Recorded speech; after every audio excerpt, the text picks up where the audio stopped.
So my name is Franca Oliffe and I am the independent candidate for the elections for the Hendon ward.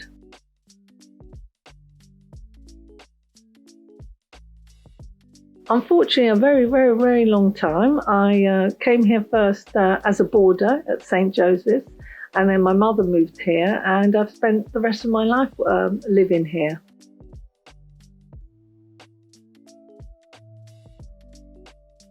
Well, the Hendon Hub really, it's a development where the Middlesex Polytechnic University are working with the Barnet Council in regenerating this area. So the residents here, as you know, we've had Save Hendon. What we want is a development that is in keeping with the conservation area. And the big issue that we're finding is that we're not against Middlesex University. That's great, and we realise, there needs to be change. But what we want it to do is to be a change that's sympathetic to the conservation area, that residents like and want to, and also that the university and the residents can enjoy together.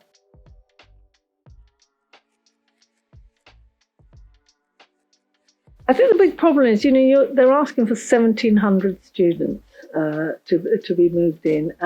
Also, the development is high. You're talking about sort of 7, 8 sort of high buildings, floors. And if you look, if you sort of come to Hendon, you can see everything's quite low level. So it's going to be a massive change. I think with it brings other issues around parking, because they want to get rid of some of the car parks. Also, things that have been here for ages, they want to move, and also, what will it bring to the area? People are concerned about sort of drug dealers coming in. They're concerned about HMOs popping up everywhere, and also that the character, which is the most important thing, of actually, the Hendon, the little villagey, that will move. So.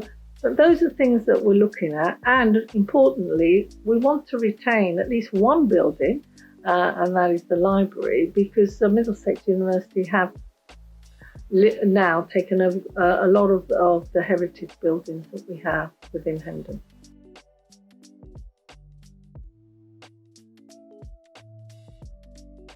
Look, I can understand it. If you're doing a PR exercise and you're trying to attract students overseas, it's brilliant, isn't it? Having a lovely picture of the town hall, the library, they've got the old museum, and even the building itself, is lovely. So I can really understand why they want to put that in a brochure, and that it would attract students. I appreciate that. But I think the residents who have been here a long time, like me, deserve a little bit of heritage, and also we don't deserve to be overrun by students.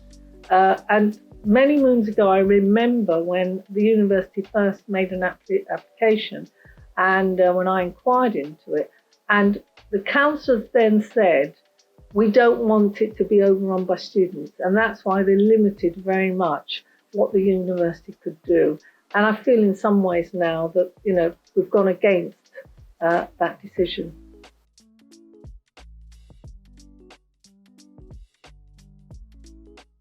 The university itself brings a lot of employment into the borough, and I absolutely understand that, and it's important that we do have a thriving borough.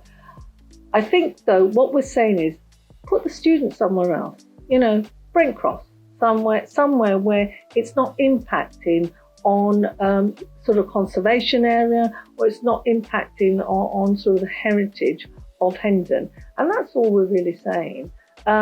Reconsider it, bring the buildings down, make them lower, redevelop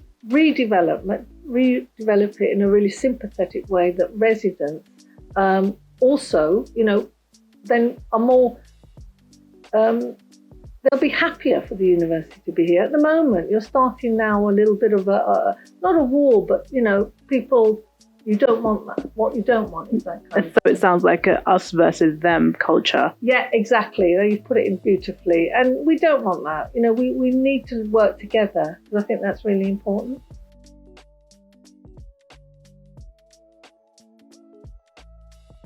I'm not just standing for the Hendon Hub. I'm also standing for Hendon Ward, and there's lots of things going on in Hendon Ward, around the flats, Lower Fosters, even Brampton Grove, which is the most expensive road in Hendon, some may say.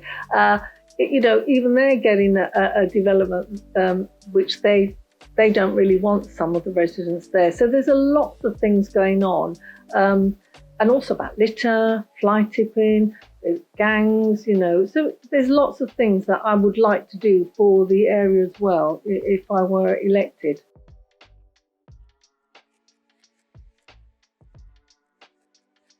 If I were elected, I would, it's something that we need to work together, because I think that's something across borough, that what are we actually putting up in our buildings, and are we making them safe? I think it is important to look at that.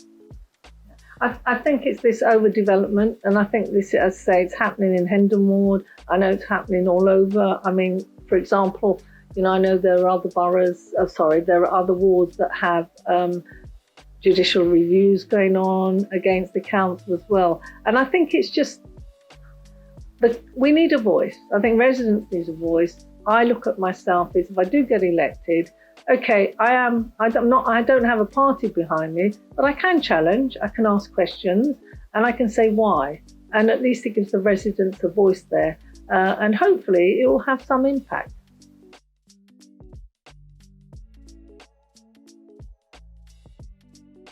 I think for me, it's very much the more parties that you can actually put in to power, so that there's a balance, so there isn't just one party.